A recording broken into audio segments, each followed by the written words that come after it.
Welcome to Marketplace with Charles, where we turn your dreams into reality. Marketplace is brought to you by Art of Skincare. Art of Skincare, the company that brings out the beauty in you, as well as Kuwisa Lodge, situated at the heart of Mabalingwe Nature Reserve. If tranquility is what you're looking for, Kuwisa Lodge is the place to be. I am Charles Ngobeni. On Marketplace, we empower and equip you with the tools that you need to move closer to you achieving your entrepreneurial dreams. Each week we bring you insight from different experts in different fields of business, from both men and women of faith. In today's episode, we meet a man of God who is involved in a business that many of us hardly ever think of. We don't even think it's within our reach. That is the business of aviation. Buloi. That's how we consider it to be. Some others, they even tried to use brooms. That's how powerful the black man is at times. For some reason or another, in this country, I'm talking about South Africa, the aviation business has been pushed out of the reach of most of us. Since it concerns aircrafts and everything to do with them, it has almost become a rocket science that we have decided to leave it for those we thought God created specially for it. But I also want to believe you were created for this as well. And you were also created for such a time as this. Have you ever thought it possible that you could ever be able to run an aviation business? Maybe an airline with your name on it, or dealing in supplies to an aviation sub-industry, or providing some sort of valuable service to this industry. My last born, Nsobo, inspired me one day. You know what he did? I'm running a taxi business. He said to me, Dad, one day I want to convert this taxi business into an airline business. Wow. What a thinking from a young boy.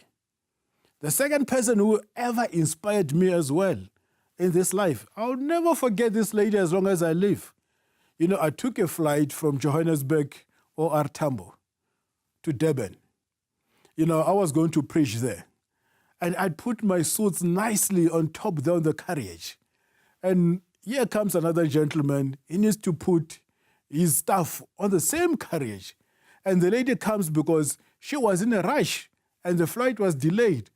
She just took all my suits, messed them up, put these gentlemen's suitcases in there. Then I said, lady, do you mind to put my jackets nicely flat on top because I am going to preach? She said to me, young man, if you want to keep your suits nice in this aircraft, go buy yours. I will never forget that as well.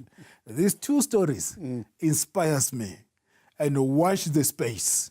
The airline is on its way with my name on it. Tade Shadrack, sir. Welcome to Marketplace with Charles. Thank you. Thank you very much, Charles, for having me in your program. And I want to say a very good day to all viewers. Maybe I should also thank you for having taken your time from your busy schedule and be here and grace our studios, especially that you have to drive from far just to be with us. It's really an honor to really have me here, and I thank God for this opportunity. Do you mind just to unpack yourself, who you are? First and foremost, I'm a child of God, born again, and it was a miraculous way how the Lord saved me from an age of 13 years. And I was restless before I met Christ, and I thought I can run my own life. But through the love and the grace of God, I gave my life to Christ when believing that God sent Christ to die for my sins and to give me his righteousness based on the resurrection of Christ. Mm-hmm. And since then, I've been having peace and fulfillment in my life.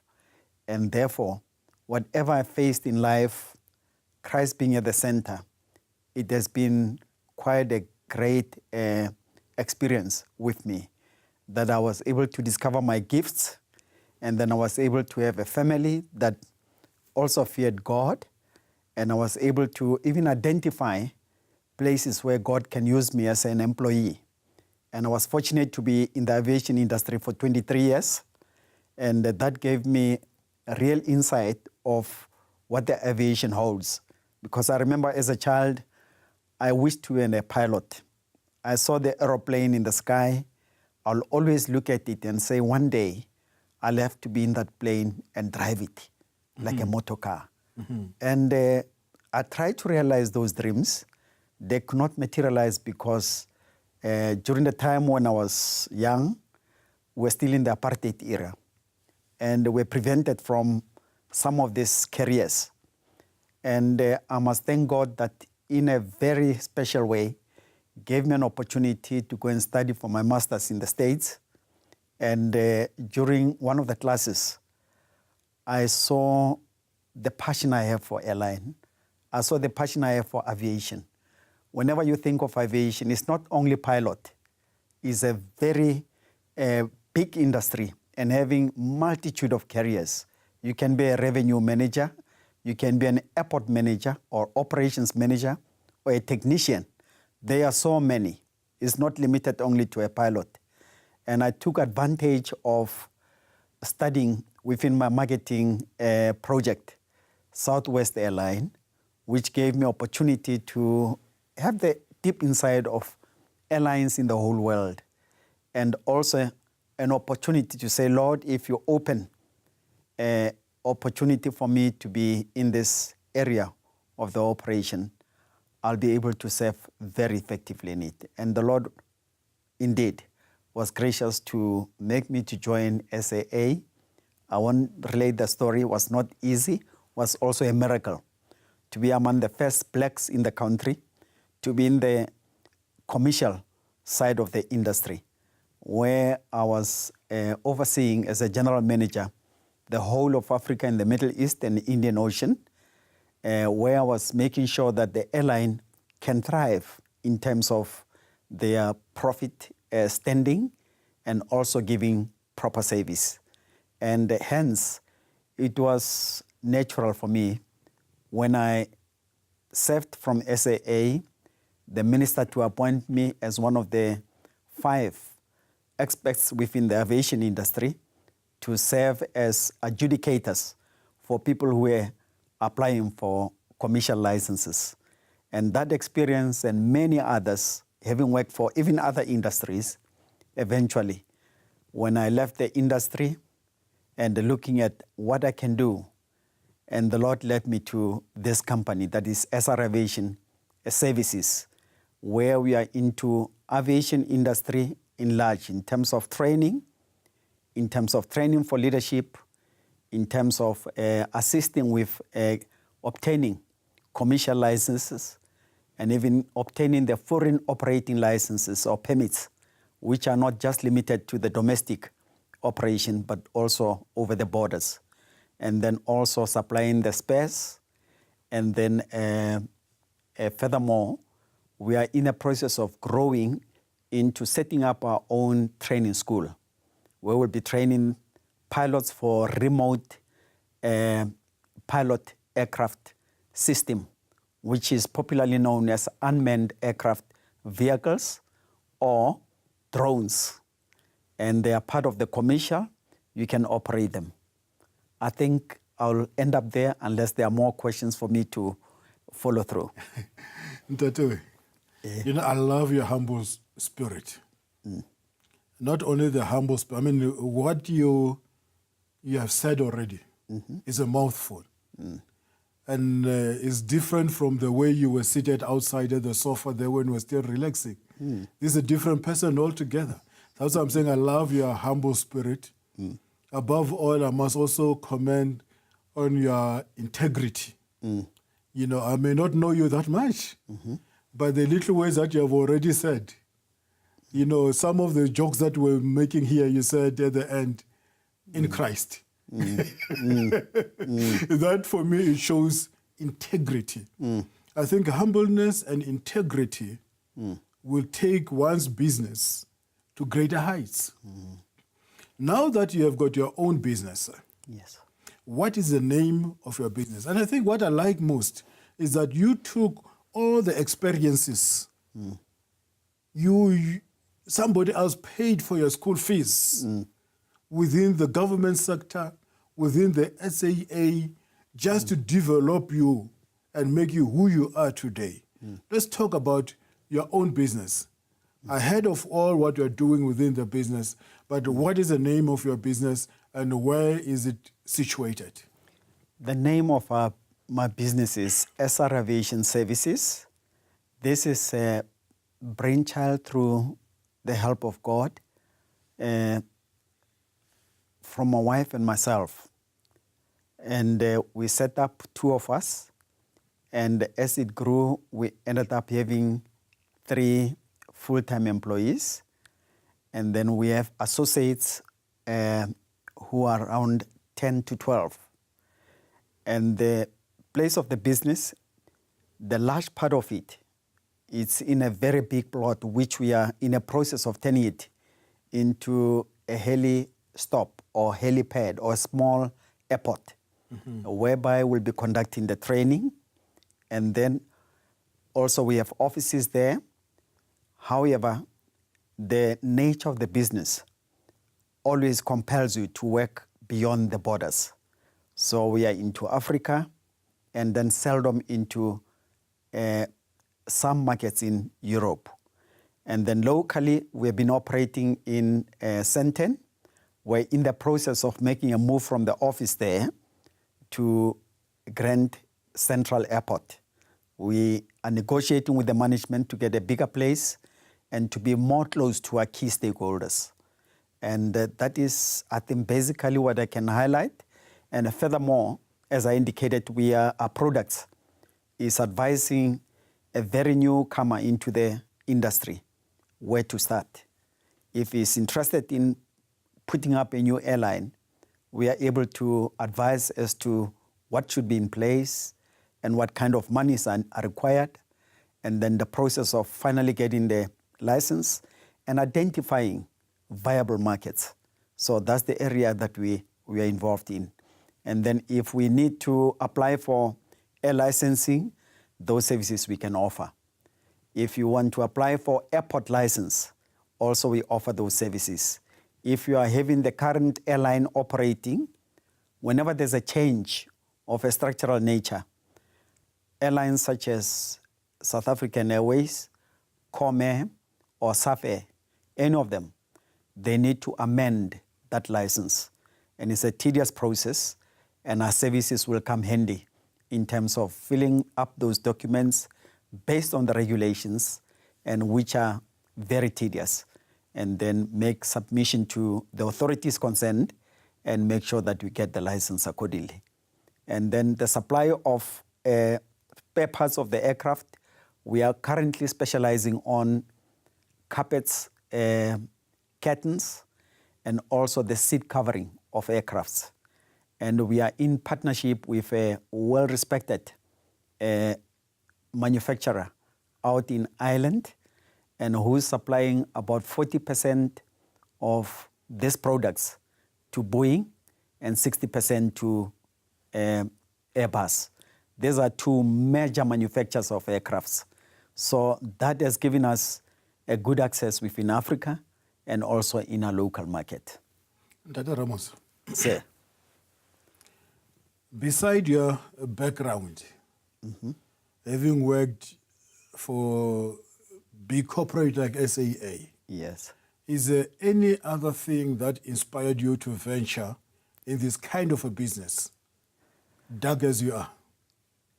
I must say a number of motivating factors. Yes. From school, I always desired to be a doctor, but later I discovered that I want to deal with people. I want to relate to people. And as I was doing part-time jobs, always whenever we address area of responsibility, I happened to unconsciously to offer an effective coordination and also make sure that we meet whatever targets within the required time. That kind of spirit led to where, when we form teams, I'll be always request to lead the team. And even when I started a formal job, within 6 months I was requested to be coordinating a project and eventually a supervisor and a manager. Those were other exposures that God allowed me to come across in my journey of life to date. And that combination of the experience of working in different industries, private, GSC listed companies like DIFPEC, NAMPEC, and also government-owned enterprises like SAA, as I mentioned, Petro SA, gave me an opportunity to operate at all levels of the industry. And currently I'm involved also as a board member in 3 different boards. And that experience also add in terms of how I could run a successful business.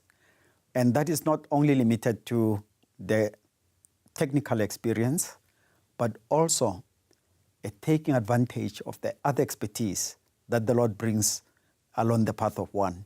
And this reminds me clearly of the Lord speaking to Moses when he requested him to build the tabernacle. So he said to him, I'll provide you with men filled with the Holy Spirit, understanding, knowledge, and the skills to work with you. And people like Bezalel, I think from Exodus 31, verse 2, when you go to 3 up to 5, you'll marvel when you read the skills that men had. Yeah. And the Lord provided him. Mm-hmm. And then also Ohalep, I may not be able to pronounce his name very well, also a very skilled person, came along. And we took advantage of that to say, Lord, you don't just bring people to us and with the necessary skills that we need. And hence, this partnership that are surrounding us are also contributing a great deal in the success of our business. But tell me, what sorts of formalities should one expect when trying to put a business like this one together? Thank you for that question. Actually, depending on how small the size, how medium, and how large. Mm-hmm. For example, a small business of consulting in aviation, doing revenue management as a consultant, you may need a starting capital of around 5,000 is what I'll say, not much.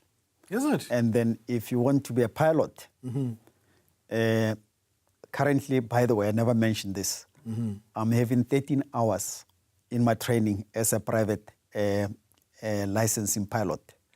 So once I complete my 45 and I've gone through all the testing, I'll be having what they call private pilot license. So I can operate aircraft that I'm trained in, not for commercial basis.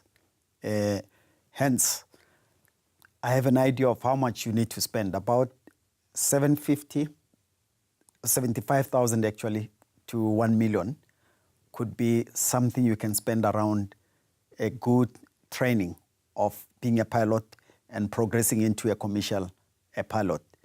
And commercial pilot, you've got to be having a minimum of 500 hours to fly.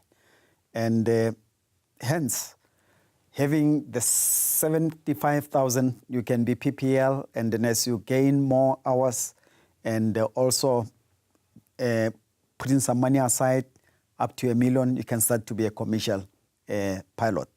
And starting a small airline, you may require around 10,000, I would say 10 million, simply because you've got to buy small to medium size of an aircraft with 13, 15 passengers. And normally you'll be operating a space of what we call non-scheduled airline. Mm-hmm. In other words, chartering. And if you run your business properly, you'll be able to attract business time and again that can make you to have good profits at the end of the day. And then a well-run kind of business of that nature can give you a profit margin of close to 10 to 15 profit margins. There are people who are making it up to 25%. And then coming to large aircraft like SAA, you are fortunate to be in the average of 4 to 5%. The margins are very low, but at the end of the day can be significant too. And that's basically what will be required. And you talk of multi-millions for a size of airline like SAA. So to have $1 billion is what you'll spend. And to run it, as we hear time and again of the bailing that is happening to airlines that are going bankrupt. So it's a very challenging area. You need to really be sure of what we have to be in that space. But if you have the right infrastructure in place, skills in place, and then as a child of God, you'll also follow what God will direct you to and be able to make breakthroughs in that area. So that is roughly what I can give there. As I said, there are many other areas also of the business like airport. One can own a small airport, a heli stop, though the government is very strict of having them all over the place now. But also you must follow a certain process. But also can be an area that can be of value to one's business. I wonder if I've been able to answer exactly what you wanted to. Awesome. Yes. But the challenge that I have, you mentioned 30, 40, 50% profit. Yes. But when it comes to SAA, you are talking of 5% max. Yes. You know, I've got a challenge when it comes to transportation. You go all over the world, most of the transport is government run. And most of the transport system, they don't make it in life. Okay, let's bring it closer to home. Mm-hmm. There were buses. I wouldn't like to mention names. Back where you come from, they are no longer there. The taxi industry, what we do within the taxi industry, we recycle the owners. You go on pension, you take your pension money, you buy your first taxi, you come into the industry. 5 years later, your taxi is a scrap. You don't even have money to recapitalize it. You are out of the system. Yeah. Another pensioner comes into the system. Go into the trucking business as well. I mean, if you look at Sasol, for instance, they no longer run their trucks. They've outsourced. Look at SAB, ABI, they no longer run their trucks. They've outsourced. Look into the big mines, they talk of an owner-driver, simply because they no longer pay the overtime, they don't pay sleeping out allowance, there's no union involved, you know. It's an owner run, he runs it more carefully, you know. But if it comes within the business, it becomes a loss leader, you know. You can go into the trains, you know, the trains that use to move from Raleigh, the Pretoria is no more, from Ketsi, Lutrichard to Pretoria, there are no more. All the long distance trains, there are no more, running at massive losses. The list goes on. Any transportation, even when it comes to aviation, you know, I can quote you one time is no more, Sun Air is no more, many others, you know, especially the low-cost airline. How do you survive in this industry? It's quite a challenge. You are so right that we have lost so many of them. But the fundamental problem is not much to do with the transport as such. Yes. There could be various reasons for various operators that were there for them to fail. And it boils down to what we call business model. So if you have a wrong business model, you cannot make it. And when we refer to the business model, is to know exactly the markets that you can serve, and also to have the right people in place. Yes. And the ethical leadership that we always emphasize. So if you are a child of God, it becomes natural that we have an ethical approach in whatever you do. And in so doing, you become more effective as a leader in that area. So these are some of the few factors that contribute to the failure that we face. I know specifically what could have contributed to the failure of one time, but I won't specify it here. And it goes down to the very same thing. As I said, the business model was the key factor.